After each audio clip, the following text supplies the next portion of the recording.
This episode of the Fight Within podcast is presented to you by Meguiar's. For over 115 years, Meguiar's has been carefully creating and producing advanced formulas with cutting-edge chemistry to deliver a show car perfect appearance. Whether you're showing on the fairway, finalizing your car for auction, or simply getting your beloved car ready for a weekend drive, Meguiar's is ready to help with their premium car care products to make every automotive surface look its absolute best. Meguiar's, reflect your passion. Make sure to visit them at meguiars.com. What's up, guys, and welcome to another episode of the Fight Within podcast. Today's guest is Joseph Devela. Is that how you say it? Yep. Yeah. Perfect. He is in Better than me. He is in law enforcement, and Ben was gracious enough to introduce him to us and have him on the show today. So thanks, man. Appreciate you. Thanks for coming on and doing this. We know that it's a sensitive time right now for law enforcement, and I just want to ask you why. Like, what got you into law enforcement? Why did you want to do it, and what kind of brewed that passion in you to start a career in law enforcement? Oh man, shoot! Ever since I was in elementary school, I was part of a DARE program. Remember that DARE? Yeah. There, yeah. And when I saw like the first police officer walk up, I was like, man, I want to do that. You know, because shiny badge, you know, the gun thing, that's something like every little boy was like, when you play cops and robbers, right? Yeah. Most people wanted to be the cops, right? You want to be the good guy.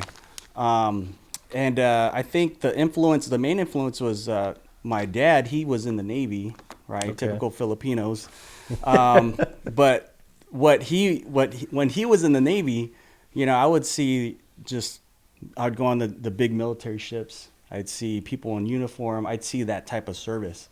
And I was like, man, I'm either going to join the military or become a police officer, you know? So, man, when you ask me why, it's kind of broad. When I think about it, there's so many influences. I mean, you have that kid aspect when you watch like RoboCop, Lethal Weapon, you know, all those classics. And you're like, man, I want to do that, you know? And, but just the opportunity came. And I jumped on it, and I mean, here I am now, like just wanting to serve, you know. And I know it is a sensitive subject, and I mean, we'll get into that in a little bit, but for sure that there's a lot more that outweighs the fact that, I mean, there's clearly people who don't like us, you know, who don't like the uniform, what we represent, and I honestly think from experience, it's just a lack. They're just not educated enough. I say educating, yeah. So, I mean, that's why, you know. It's like, if I don't do it, who's gonna do it, you know? So I would say like kind of touching on that, the lack of education. Manny and I have talked, and we said it last week, but it's this culture that we're living in, right? Mm-hmm. It's a culture of I mean, and we were saying off air, but like I've talked to you, you know, personally a few times where it's like, for me, I'm not law enforcement. No one in my family is law enforcement. I served in the military, but, you know, drastically different things. But for me, it's like, is there law enforcement people that I have encountered in my life that abuse the power? Mm-hmm. 1,000%. Yeah, same here. You know, and it sucks though, because you can't let those couple raw bad moments, the bad seeds, let the entire thing go to waste. And it's like, how do you on a daily basis in today's world, like how does that make you feel? How does, you know, I don't want to say necessarily how does it make you feel, but you know, I feel bad for you. You know, I feel like it's like, you guys shouldn't have to be ashamed to wear a badge. Right. You guys are the ones that are freaking sacrificing everything that you have, you know, for us. And it's not an easy job. It's high stress. Mm-hmm. There's situations where people don't understand what it's like. Right. I don't even understand what it's like, and I've been to 2 combat deployments. Mm-hmm. So it's like, kind of just touch on that a little bit of how you guys are feeling. Not you guys, you personally are feeling in today's climate with everything. Well, you know, first off, when I say education, like, it's just a lack of awareness of what the job actually is, or what on a daily basis, you know, people who put this badge and uniform on have to go through, you know, and it's a very thankless job. Don't get me wrong. I mean, but at the same time, it's very rewarding, and I really feel like when people sign up, for the most part, we know what we're getting into, right off the bat. Like the first day, even before academy life, like the orientation, they show you a video of cops getting killed. Yeah. And they show you, hey, this is what you're going to get into. This is what you're signing up for. And it's like, yeah, I get it. They want to show that to kind of like scare the people who are just like, man, I don't want to sign up for this. Yeah. But at the same time, man, you go through the whole training, and it's 6 months of grueling, just like militaristic, training, and then you're off. You're off on your own. So, when we sign up, I mean, we know for the most part, the majority of police officers, we know what we're getting into. So I would say, I mean, to answer your question, is basically when people see us and I don't think there's any shame. If there's any shame, like on my part, I could just find another job. Like I have no shame putting on the uniform or the badge because I know what it represents. And this culture, it's swinging the other way. It's totally backwards. Like I said in the beginning, like when we're kids growing up, we wanted to be the good guys. I think it's glorified now to actually be a criminal or be, on the other side. Where, you're committing crimes because that's what's in, that's what's cool. That's what's glorified in these times. But I know what I'm getting into. A lot of my partners as well, and we're happy to do that. We're happy to serve and be part of that. The 1% out there that's willing to lay our lives down. And I get it. There's some people in this profession, just like any other profession, that are. They're either shamed, they're just in it for the paycheck, or they've gotten so jaded based on the pressures of the world or society or interactions with just people who you wouldn't want to deal with on a daily basis, and it's just another job for them. So do you think that's why though? Because I was literally just about to ask you that. Is it that all you guys get the same education as far as the training? You guys all know what you're signing up for, but why do you think some people abuse that power? Because if you look at an athlete, specifically fighters, I was a big troublemaker growing up. I got in a ton of fights, and I've met other professional fighters like me that grew up knuckleheads and grew up fighting. But then you realize how much effort and how much dedication and how much hard work it takes to get to another level. You earn a respect for that, and you don't want to waste your talents out on the street or go get in street fights because there's a respect factor there. You not only respect yourself, you respect your coach, you respect your teammates, and you don't want to ruin the brand or the gym. You don't want the reputation of the gym, the reputation of your coaches, your reputation, because you earn that respect. Right. You worked your butt off to get there, and you have that.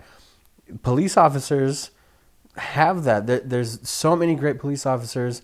And there is a respect there. There's a respect for your community. There's a respect for your team, for your sergeant or your captain. Like what? Sergeant. Yeah. But why do you think some guys abuse that power? Is it just like everybody else? There's people. Because it'd be like saying like I'm Mexican. So every Mexican's a hard worker. Well, that's not true. Not every Mexican is a hard worker. Right. I know plenty of people that are Mexican that are the laziest people I've ever met. Yeah. And so it's just not true. Right. Is it the same with cops where it's like they're just people and they're choosing absolutely to not care or to not hold the department in that regard with a high respect. Yeah, absolutely. I mean, like I mentioned before, and you have that in every single profession. Sure. Like Ben, before we even started, he talked about doctors. I mean, every profession where they're held to a certain standard, you're going to have malpractice. In a hospital, you're going to have. That's a good way to put it. I mean, you name it. Like in the military, you have people who of turds. Yeah, yeah. Are you going to bleep that out? No.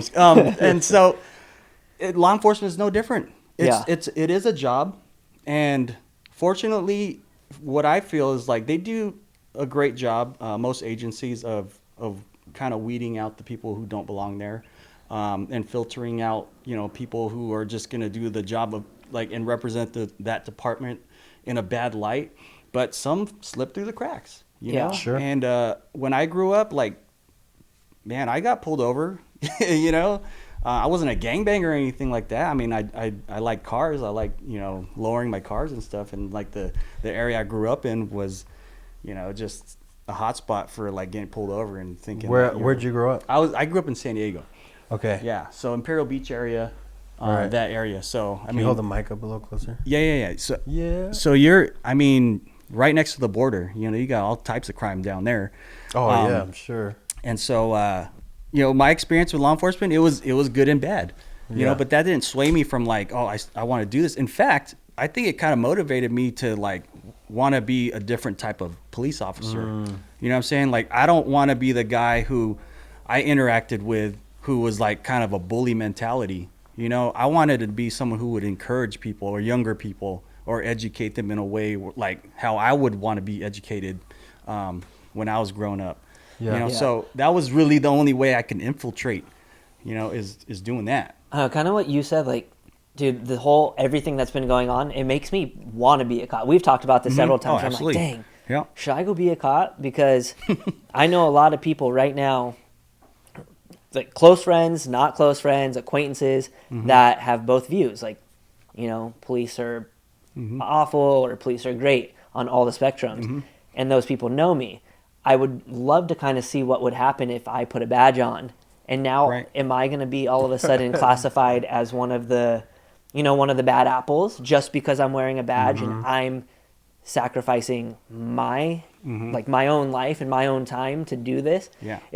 We've said it before, but until people have gone through what you're going through, it's real easy to just flap your gums and run your mouth, right? Yeah. But until you've been in it, until you've done it, until you've stepped into a cage and gotten in a fight, you can talk crap all day long. And then you get put in it and it's whoa, I didn't realize you guys have to fear by walking down the street. I didn't realize, a police officer pulling someone over, you don't know what that person's going to do inside that car. Do they have a weapon? Do they not? You don't know, But I always say first responders, police and fire, you guys are, firefighters, they freaking run into a fire. Everyone's running out, they run in. Yeah. Police officers, you run into bullets. Yeah, you guys literally run into bullets or run into situations where hey, I might not run back out. Or worse, you're just sitting in your squad and someone comes up and shoots you. No, never had any interaction with that person. It's just what they see. Yeah. And to answer your question, if you were to join, a force or become a cop, dude, you're off the bat, you're signing up to be hated. Yeah. And because of what you represent. What does that do to you though? Knowing that there's people like that, are you more careful? Hey, I'm just doing paperwork and some random person can just walk up to me and end my life that. Yeah. There's a difference between careful and paranoid. Yeah. If I can go arrest someone and get in a shootout, but I'm just doing my job. Right. And then someone can come and do that. Yeah. Look, I'm happily married. I have 4 kids, little ones. Literally. Literally, my youngest is 1. Oh, wow. Okay. And then my daughter, she's 8. And then I have my 2 other boys are 6 and 3. Do I go out to my job? Granted, I'm not I could think of so many other people who would be great for this interview who've seen, combat in the streets and do way more than what I do in my, my assignment. But at the same time, like you said, anytime I put that uniform on, I'm a target. I go out there and people automatically hate me, and I could just be you could literally be driving around in your patrol car. Yeah. And I just bring up bad memories for these people or bad experiences, and so I think in a way it does kind of affect most people where you're on edge, and I know a lot of people too. Yeah, I know a lot of people who are jaded from the job and dealing with people. I know a lot of people who are paranoid, who do this job, and but for the most part, it's how most cops deal with it is humor, you know? Yeah. And it's I don't sugarcoat it with my family. I tell them like, hey, this could be the last day you see daddy, right? Yeah. But at the same time, I think of that in my mind about them, like, you know, because anything could happen to my family as well. Sure. Yeah. You know, and so I think that kind of it gives me a perspective. Biblically speaking, I mean, the Lord says like number your days, right? Or teach me to number my days, Lord, because that's wisdom right there. You know, when you go out and because you just appreciate so much more. You know, you appreciate the coffee you're drinking because like, man, this could be the last coffee I drink. How much know? does your faith play a role in your job? 110%. In what way? Okay, so Well, no, because we've talked about it. You know, a lot of times, like we're Christian. We have our faith. When poop hits the fan, it's like, okay, like the first thing you're gonna do, I'm gonna go read the Bible, or I'm gonna call my pastor friend or my Christian buddy, because I know they're gonna guide me and they're gonna give me a good word to kind of help me overcome this. Yeah, as you should, as any Christian, anyone in the faith, it's almost like when you're ironing and you set the iron down, and then you turn around and then your arm gets close to the iron, right? Your first reaction is what? Oh man, like, you know, even before it even touches you, feel the heat, and it's a knee-jerk reaction, which is that should be the same thing, like in your faith, when you're battling troubles, or if something's overwhelming you, you should automatically turn to the Lord. You know, and in fact, like when you get overwhelmed, because this past, like when we were going through the protests and stuff, and we got deployed into Santa Ana, and it sounded like World War III. I was like, man, who can I turn to right now? And I found my brothers and sisters in Christ who were wearing the same uniform, you know, and we got to pray, you know, and that sounds cliche, but to me, it's like, that's a rare opportunity to gather and just be like, hey, whoever wants to pray right now. And everyone stepped up, like all types of faiths and beliefs and non-beliefs. They stepped up and they're like, yeah, let's go. I'll use some of that prayer, you know? So I'm a little jealous because why is that? When I first started this concept, I said, as a believer, I want to have drug dealers, prostitutes, ex-cons, people that wouldn't expect a Christian to surround themselves with. Right. Because I believe that in our faith, we're called to love other people. Absolutely. And you get to do that every day. Well, check this out. When I was working in custody in the jail, and I would talk to like criminals, like of all sorts, all like that list that you just said and more. Yeah. And what I came to realize, like when I was sharing with them and sharing the gospel, and because a lot of them have the Bible, right? And I'm like, hey, you ever read that? And like, yeah, I read it 5 times already. Okay, cool. What's it about? And they could not answer that question. Wow. And I was just like, well, check this out. This is what the Bible's about, you know? And I would just kind of like drop some knowledge on them, and they'd trip out and like, oh, I never knew that, right? And then I dropped that same knowledge to a coworker who's wearing the badge and uniform, and their response is, don't preach to me. That's not for me. Like, you need to preach to these criminals who need to hear it. But I'm like, but no, you have to see it this way, because these are people who claim to be Christian. They go to church every Sunday. And I found that the badge and the uniform, it brought up this sense of pride to where like they no longer trust in the Lord for any of the things that they have. You know, they don't see that. Does it become more of like It's for lack of better crutch. terms, like a shield, because you're these people think, because you see it in the military too, like they think you're tough, you know, like when I came back from my second deployment, I thought I was untouchable, right? Like even though I grew up in the church, I was a Christian, I was untouchable. You know, like, yeah, I pray, like I know God's got a plan, but I'm gonna make my own plan. Yeah, like I got you know, this. like is that kind of that similar? Oh, absolutely, and more. Yeah. You know, and it broke my heart to see that. Yeah. Because there I was. It's like, man, it's so much easier for me to preach to this non-believing criminal than to my own partner who claims to believe God. You know, and Before we leave this, how hard is it for you, or not hard, for you to be able to just kind of always put your faith out front and lead through example by being a Christian. Because like you kind of just said it, and this isn't a jab at people that claim to be Christian and then act a totally different way, because we've all been there. Like no one's perfect, obviously, but we talked about on our last episode of being able to like put our own pride aside as like a guy, as a man, as a leader, as a husband, as a father. For you, in a different perspective, like, that might be tough. Like you might be the only Christian believer in the room. Sometimes I feel like that. And, so like what does that do for you? Well, at times, like I said, I feel like that. I'm like the only one who has a heart, to reach the lost, and my partners especially. But the Bible says the harvest is plentiful and the laborers are few, and we should pray for God to send us more help. And God has done that, and where I just was feeling down, God would send a brother, like someone I just met, I'm like, man, that's awesome. But going forward, like, I think you have to have this understanding in any profession, as a Christian in any profession, because the biggest excuse is like, well, that's not my job to preach to people. That's the preacher's job, or that's my pastor. You know what I mean? Like, I'm called to do something else or whatever. I'm good at accounting, so I'm going to do your taxes if you're a Christian. No. Well, what does the Bible clearly say? It says, go out into all the world. Right? This is fulfilling the Great Commission. Go out to all the world and preach to all nations. Right? Baptizing in the name of the Father, Son, Holy Spirit.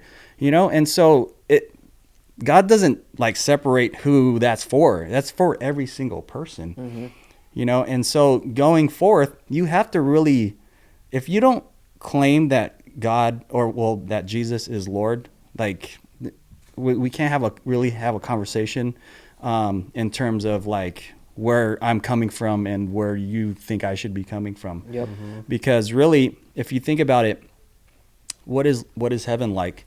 Heaven is like a treasure that a man found in a field, right? He didn't own the field, yet he sold everything to buy that field. Why? Because he wanted what that field had to offer, this treasure. So he legally bought this field, and he sold everything he had because he saw the worth in like that field. And everyone else, they see it as dirt. They see it just like, oh, why would I want that crummy field? You know what I mean? Ben, for example, you saw that house in San Juan Capistrano, that yellow house, right? I can't fully take credit for that. Okay, but it was a combined effort, but you saw the worth in it, and you're like, man, this is an investment piece, and we should really pour into it, and look what it's become, It's like, from that, I mean, business-wise and financially, it's been a blessing, but these relationships that you've been blessed with, exactly. So going forward, like, when anyone in any profession, like I said, when you see that field of like, man, this is what God has done for me, this is what he has to offer, I'm just another sinner, I'm just another criminal. I've told that to a lot of inmates. I'm like, dude, we're no different. You know what I mean? Like, there's nothing that separates us in terms of how God sees us. We're all criminals in God's eyes. Everyone has fallen short of the glory of God. And no one is good, not one person. So who am I to say that I'm better than you because I'm on the other side of these bars? And so that's where we started relating. And that's the message I want to bring to everyone, to people out on the streets. I'm like, dude, I'm not any better than you. The only difference is I represent what God has implemented in law enforcement, like from the beginning of time, or military, right? And that's that thin line that separates good and evil. That's where that blue line came from. Because like I said in the beginning, like, if I don't do it, who's going to do it? Is there any? I know Ben's going to do it. Maybe Manny, dude, because we need someone like Manny. Can you imagine? Because he front lines let's go get some with the battering ram, what's funny is for the longest time, my father-in-law's been like, you need to be a police officer. I'm like, nah. And I was in the middle of my fight career, fully invested in that. And then my wife's like, babe, you should do it. And I was like, you realize I could die, right? And I was like, we're a target now. We'd be. I'm always saying we, like we're there. But man, at the same time, like I think about people who they're kind of fearful to do anything now, especially with this COVID stuff, right? They're afraid to live life, and that's not the way to live, And with my family, at least in my household, we're only to fear the Lord. you know, and that's the only thing. But you mentioned COVID. What is your lens now going out into the world as a member of law enforcement? Because you don't know now, you're already a target. Now they probably have financial hardships because of the pandemic. They're probably pissed off for XYZ reason. Yeah. Like, are you dealing with different types of people? Like, what is it like being on this side of law enforcement? So where I'm currently assigned, you know, it's a building, and people come in, general public, and they're mandated to wear masks, right? Well, who's going to enforce that? You know what I mean? Like, yeah. Well, that's supposedly your guys' job. Yeah, like, but we want you to enforce that, but we don't want you to enforce other things. Yeah. So where's again, it's so backwards. This world is so backwards, you know? Yeah. And with everything happening, like, I mean, in LA, and just how they just dismiss all these like heinous major crimes, but they want us to enforce Thanksgiving gathering. They want us to like bring the SWAT team in and just say, hey, how many are gathered here? And we count every single person. What is that? You know, we didn't sign up for that stuff. That's a crazy time. But to answer your question, man, like in this, I mean, really, with COVID, it's it's like, crazy. To give 2020 is nuts. Little bit of like a story is like I was saying, like as a leader and as a business owner, I've had to learn this year to be able to put my own this is how it's going to be aside to how can I collectively look at a situation and make it just make it okay for everybody. Right. And it's really hard to do. So like, you know, the lens of you being in law enforcement, sometimes I feel like, I mean, you guys are almost held to a higher standard, 1000%. The second you put that badge on, you have to be better than every single person, right? You can't spit on the street. You can't, I don't know, you can't go into a coffee shop and sip a hot coffee without your mask on. Yeah. Like, you know, you have to sip your hot coffee through your mask. It's crazy. It's like, with a straw. I mean, like, you know, it's just you guys are held to a higher standard. So do you catch yourself kind of, I don't know how to say it, like, I don't mean this in a derogatory way because I play the game every day, but do you catch yourself playing the game, you know, in order to keep peace, you have to. Yeah. Yeah. You know what I mean? And the biggest problem, and I can speak for a lot of people in law enforcement, that mentality is we are trained and we learn to question everything. Yeah. You know, because we're not going to ask like hey, dude, are you on probation or parole? And then he goes, no. And are we going to believe him? No, we're going to run him out and we're going to put him in the system and be like, and make sure, you know, we just don't like, we can't, it's not like a trust thing, but at the same time it is. So when someone is telling me you need to wear this mask, I'm going to ask why. Yeah. You know, if someone's telling me like, hey, you need a social distance, and okay, that's fine, but I need to hear like how effective really that is, you know, or why are you shutting down certain businesses but keeping others open, you know? So that's the struggle. Yeah. You know, because we tend to question why, but then at the same time we're looked to, like you said, we're held to that standard where we have to be perfect. Yeah. Literally, you have to be perfect. And it's, I mean, it ain't fair. It's sometimes hard, but, you know, being perfect is hard. But different question. I know, so you have law enforcement. I've known you to be very universal on so many different things, but we were saying off air, but you are super talented in so many things. He actually painted 2 murals, 3. Well, 2 murals and then some word, signs. Yeah, some word signs for Hidden House. I mean, you do murals for the best work ever. Different places. No, literally, it was like the first time you asked me. Yeah, I think that was my first outside mural, outside of painting for my department. And when you asked me, you had the shop in Costa Mesa. Yeah, and I was like, well, first off, I was like, man, this Ben Briggs asking me, you know, like, you know, and this doesn't sound weird. And when my wife watches this, or when she hears this, she's gonna be like, oh my goodness, that's right. You did say that. I used to say, like, cause I met your mom first. Yeah. Right. And she was helping out at the coffee shop.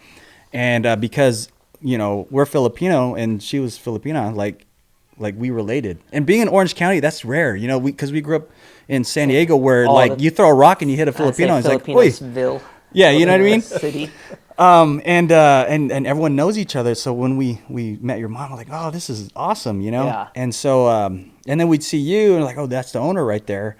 So then when you asked me to paint a mural, which by the way, through our wives, cause Devin, like she did my wife's hair. Yep. And then they were talking about that. Small world, man. And, man, I was honored. So anyways, yeah, I painted this mural. And then, I think when you asked me, hey, how much are you going to charge? I felt like the Lord led me to just say no charge. Yeah. You know what I mean? Because I saw the potential in like that relationship being, you know, from what would arrive from that. And then here we are, like how many years later, just doing a podcast. It's pretty cool. You know, so no, definitely the Lord guided our paths, and, you know, it was great. So I'm sorry. Anyways, you're talking about murals. Yeah, so more enough about you, more about me. No. I just wanted to bring that up because, I mean, dude, you have, the whole premise of everything is everyone has a story. Yeah. And you have law enforcement, you know, and law enforcement from when you first started to now is drastically different worlds. You have to deal with a culture of just hate and animosity, and a lot of people don't even know why. That's stressful in itself. We've said this numerous times, but it's hard and stressful enough just to be, you know, a husband, a father, a Christian leader. So you have so many of these variables, and then now to top it all off, you've, you know, pretty much started and created your own business. And so now you're dabbling into another arena of, man, I have a high stress job. I got to be present for my family. I need to be a Christian. And now I need to figure out how do I grow my business? How do I do this? How do I do that? You know, it's a really cool story. And can you kind of just give us a quick snapshot on what it is that your business is, you know, providing for you and what you want to get out of it? And then we'll kind of just have you tell everyone where they can find you. Sure, and tell us what your business is. So this is the first time, because my Instagram followers, they've never seen my face, but so now cat's out of the bag. whole time, man. You thought I was somebody else, but I'm just little old me, Filipino guy. No, so the business, it's a gun customization, and how I started was like when I first was getting into shooting.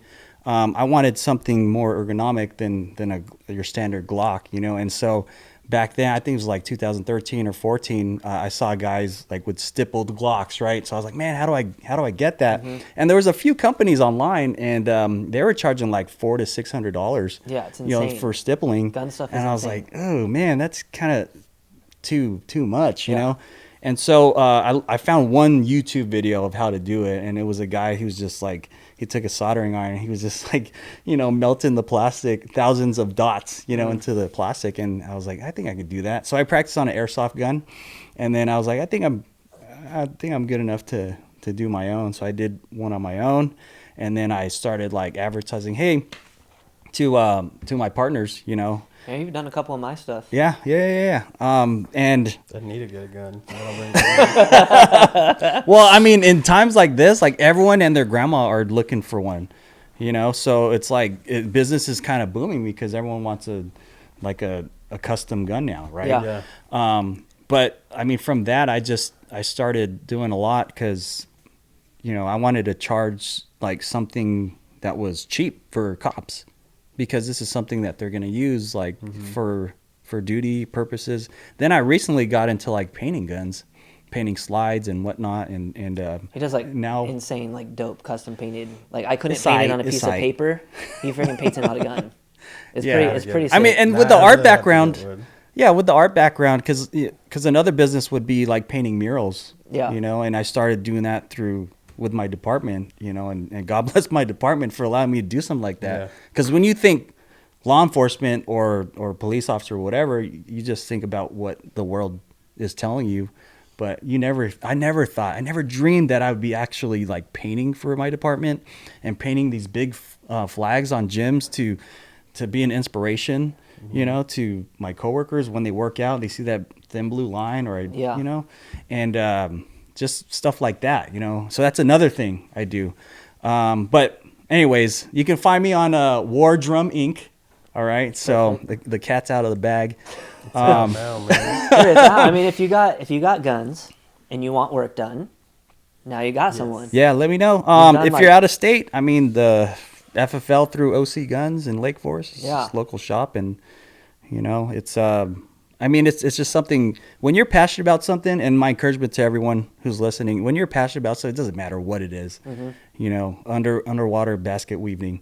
If you're passionate enough, you're gonna do the best job ever. Yeah. Because it's something you love doing, you know, and that passion will, it's really dependent on you and how much you want to put into it, how much you love something, right? So with this, it's like, I'm not doing it to make money or anything. It's just something I love doing, you know, and seeing the faces on some of the customers, I'm like, man, it's like they're super excited that they get their Glock that used to look like a Glock, and now it looks like It's custom to them, something yeah. cool, you know. It's like personal to them. It's like Christmas has come early for sure.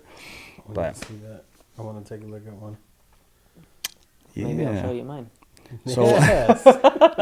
yeah, so give me a follow, I guess, at War Drum Inc. And the name, I just real quick, War, I mean, it's just part of like the whole shooting aspect of things. Drums, like I'm a musician as well. I play drums. I used to have a band. He literally does everything. You know, it's obnoxious. in No, a I'm good just way. saying, hey, and ink, obviously the artist thing, and Yeah. and let me say, Christian, I'm a Christian first and foremost, you know, and biblically speaking, being good at something, I mean, as long as you do it unto the Lord, I mean, you're good to go with God, and He says, let your light so shine before men, Yeah. so that when they see your good works, they're going to glorify Apparently your your Father. light's really big. Yeah.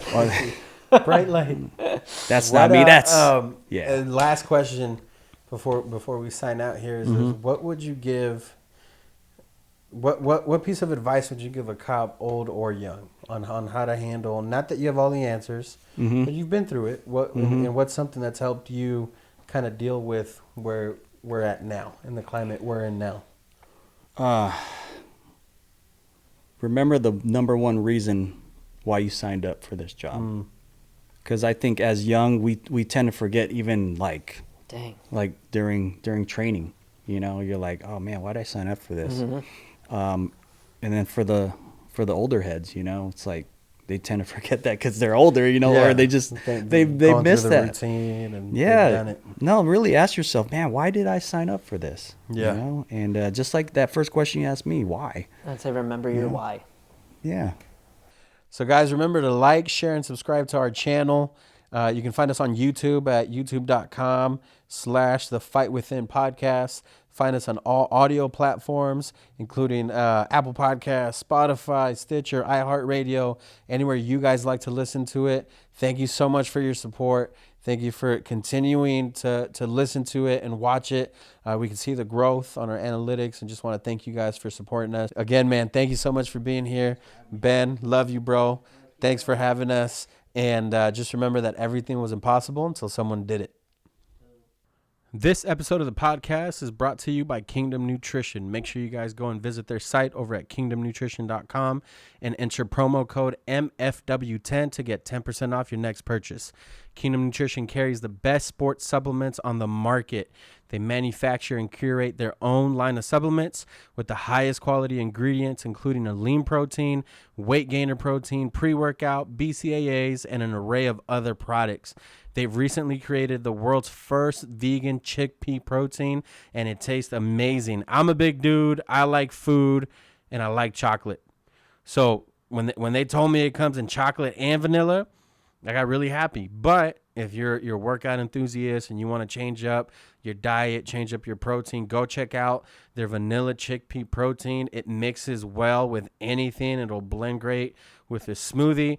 So to get your hands on any of these products, just make sure and go visit kingdomnutrition.com. Remember to enter promo code MFW10 and get 10% off your next purchase. Let's go.